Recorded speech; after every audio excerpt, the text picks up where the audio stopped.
rencontrer. C'est dommage, malheureusement, la salle ne peut pas contenir tout le monde. J'ai appris qu'on a dû refuser du monde. Ce n'est pas grave. C'était quelque chose d'assez rapidement organisé. Donc, la prochaine fois, on essaiera de faire beaucoup plus large. Amen.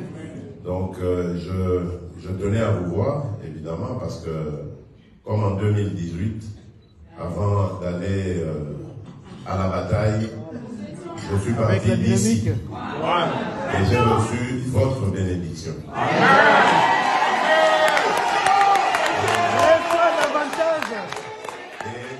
Et j'avais ramené la victoire.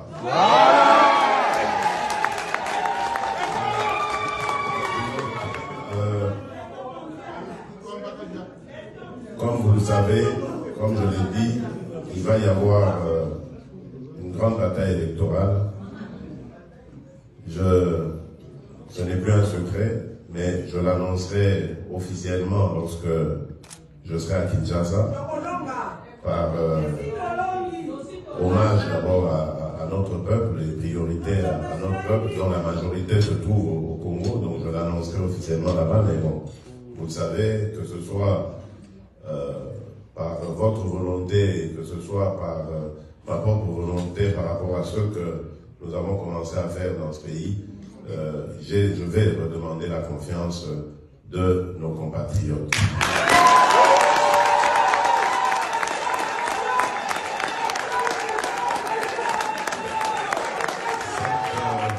Cette confiance, je vais la demander parce que je crois que avec le soutien de nos compatriotes, et évidemment le soutien de Dieu, Tout-puissant, hein? Nous allons réussir à sortir notre pays du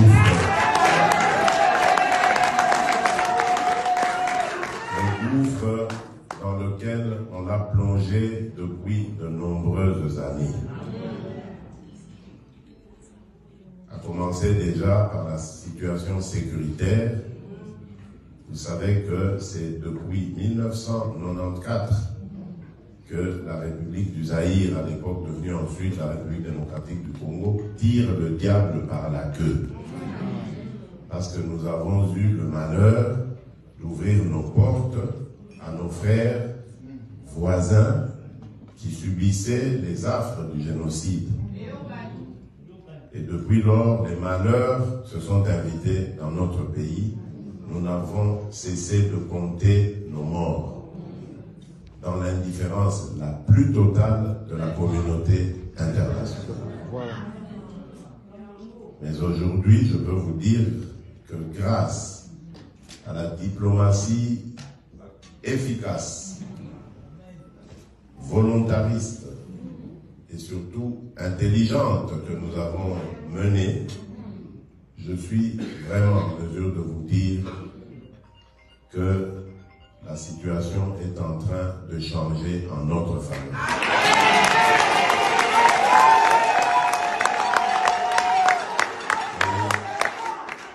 Je peux vous dire que ce n'est plus qu'une question de moi.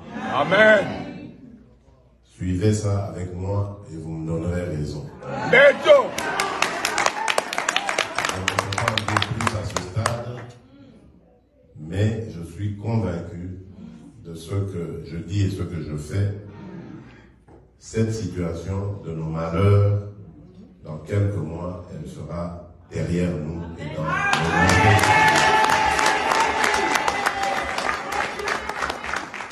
Et donc, cela, pour que ça réussisse, ça doit passer par ma réélection. Amen. Sinon, ce sont les ennemis de la République démocratique du Congo qui reprendront le dessus. Avec la complicité de certains des nôtres, ou qui se disent des nôtres. Certains qui se disent congolais alors qu'ils sont en intelligence avec l'ennemi, le fossoyeur, l'auteur de nos malheurs. Donc nous avons le devoir de tous nous lever pour combattre ces ennemis de la République.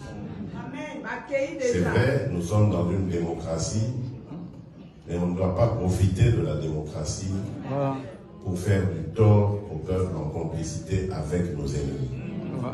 C'est pour ça que j'avais dit en son temps, c'était un Mbujimaï, certes je fus démocrate, mais je n'hésiterai pas à écraser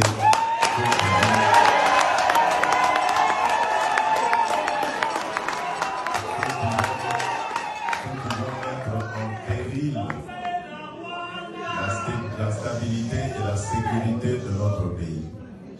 Et je vais le faire sans regret, sans remords.